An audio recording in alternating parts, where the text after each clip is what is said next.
नमस्कार। आइए आज के इस खास विश्लेषण में एक ऐसी दुनिया का सफर करते हैं जो आम जिंदगी से बिल्कुल अलग है। आज हम बात कर रहे हैं the cold vigil 24 hours on the LOC के बारे में।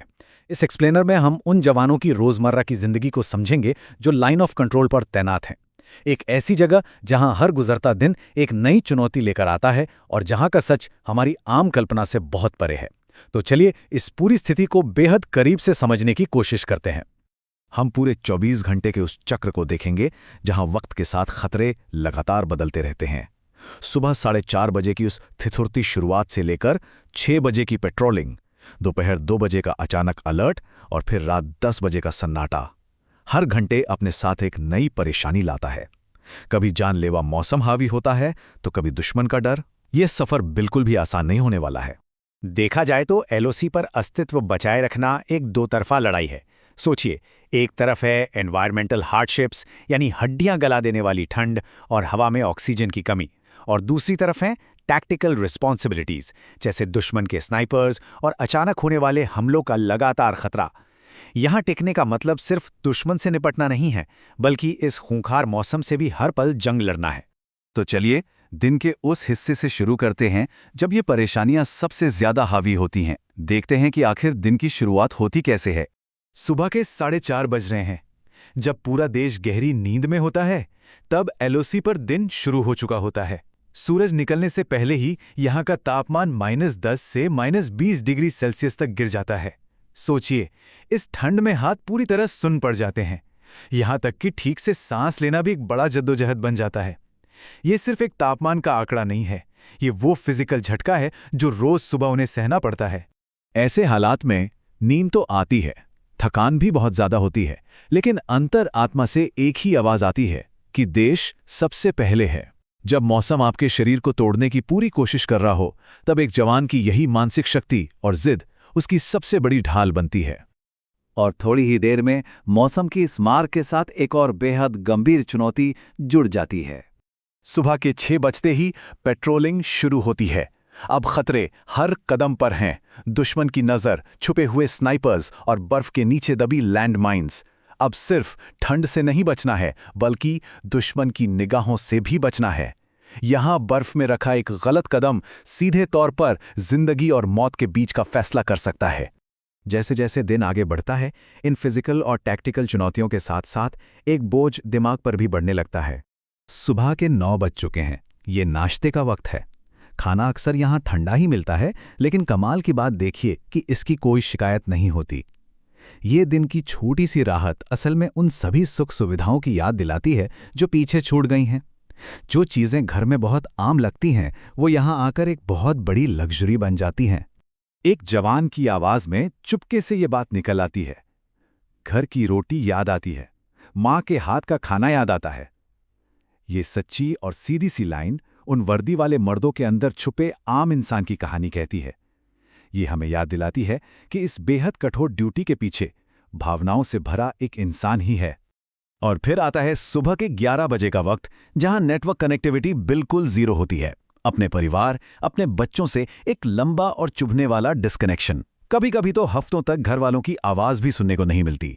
सिर्फ पुरानी यादों के सहारे वक्त काटना पड़ता है। खैर, सच कहूं तो ये दिमागी अकेलापन इस भयंकर ठंड से भी ज्यादा भारी पड़ता है।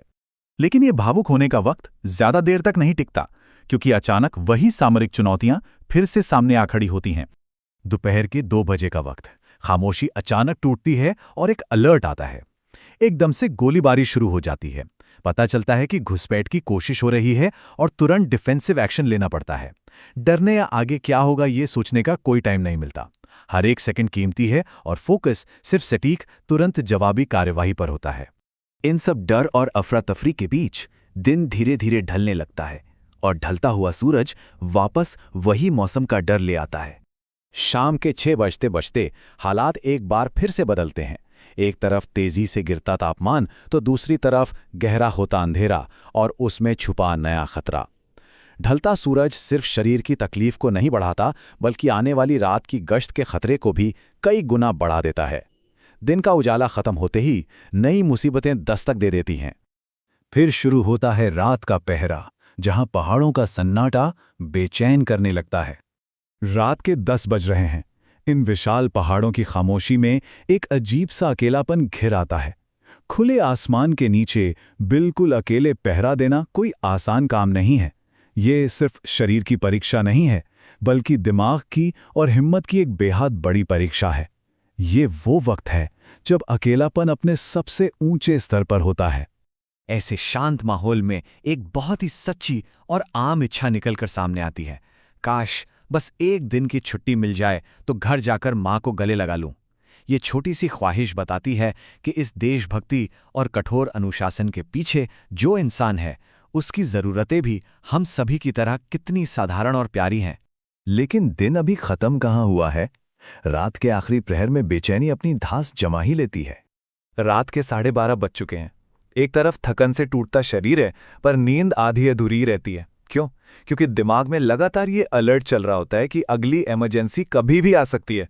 जरा सोचिए, आप सोने की कोशिश कर रहे हैं पर दिमाग कहीं और जगा हुआ है। मतलब यहाँ का आराम कभी पूरी तरह से आराम होता ही नहीं। तो ये है वो रोज का बलिदान। यहाँ हर नया दिन एक नई जंग है।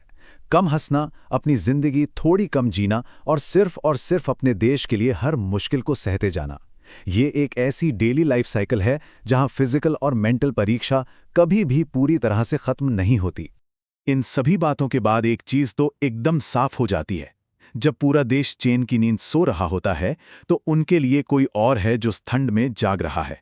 ये बहुत ही गहराई से समझने वाली बात है कि हमारी शांति सरहद पर किसी के अथाह संघर्ष और बलिदान पर टिकी हुई है। आखिर में हम बस इस एक विचार को अपने साथ ले जा सकते हैं। सरहद पर खड़ा हर जवान सिर्फ एक इंसान नहीं, वो अपने आप में पूरा हिंदुस्तान होता है। इस 24 घंटे के चक्र को समझने के बाद, जहां मौसम और दुश्मन दोनों से एक साथ लड़ना पड़ता है, आखिर में सवाल यही रह जाता है, क्या हम एक समाज के रूप में उनके इस रोजमर्रा के बलिदान की सच्ची कीमत को कभी पूरी तरह से समझ भी पाएंगे?